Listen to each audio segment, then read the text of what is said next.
Ignore my sunburn and focus on my words. This is you.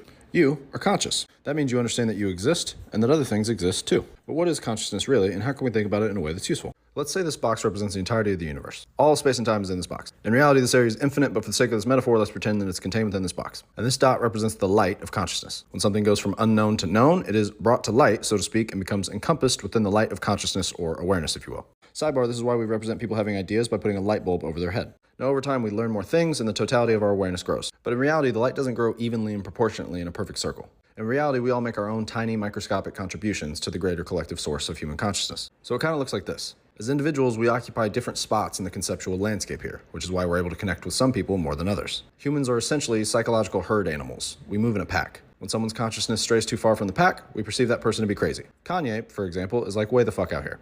Similarly, the herd is most dense in the center. This is where the mainstream or common parts of human consciousness are. By definition, this is where the average or basic person is. Whenever you feel a special connection to someone, it's because your dots are overlapping. This is where you get the, oh my god, we're like the same person type of stuff.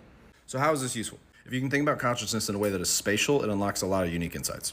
Okay, same box, same metaphor, right? Let's say these dots represent all the people that you grew up with. Time goes on and people start moving away from who they used to be and going on their own unique paths. Suddenly, what used to be small differences between us before has now been amplified into much larger differences between us now. So this concept lets us visualize why we grow apart from one another. It also explains why some people are so polarizing to one another. The further away that this dot is from this dot, the more that this person perceives this person to be doing something wrong or to be on the wrong path, when in reality, they're just in a different orbit. Versus dots that are very close together perceive the world in the same way.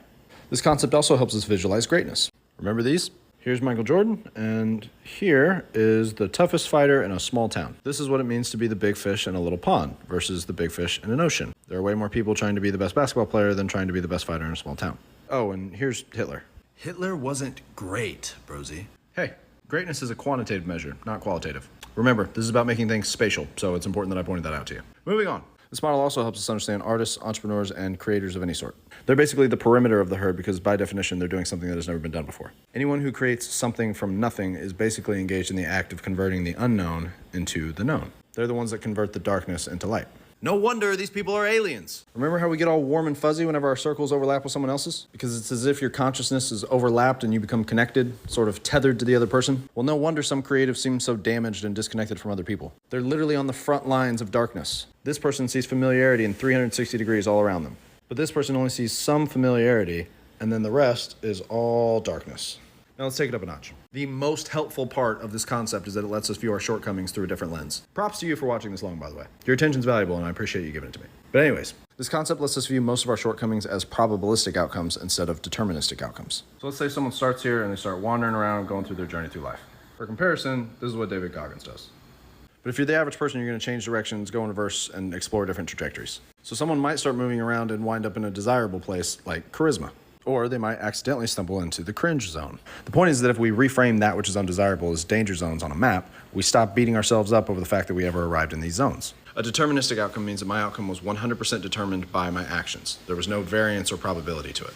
Such as when I take the action of opening my hand, and the outcome is that the ball falls to the ground. A probabilistic outcome is when the same action might give a different outcome each time, such as going all in on a pair of twos in a game of poker. Sometimes I might get a victory from that action, sometimes I might get a loss. Humans have a tendency to view everything as deterministic outcomes. I failed because I suck. Or Stormy had an awkward moment because she's cringe on an existential level. But with this concept, you only failed because you happened to walk into a danger zone. The wandering was an action with a probabilistic outcome, not a deterministic outcome. And it shouldn't prevent you from continuing to wander and explore. In fact, by making it a spatial map like this, it becomes expected or inevitable almost that part of the cost of wandering is to sometimes wander into a danger zone. So consider this video a reminder that you should never be discouraged from wandering into a danger zone because there is a lot more surface area to the map. And I wish you all the best of luck in continuing to explore.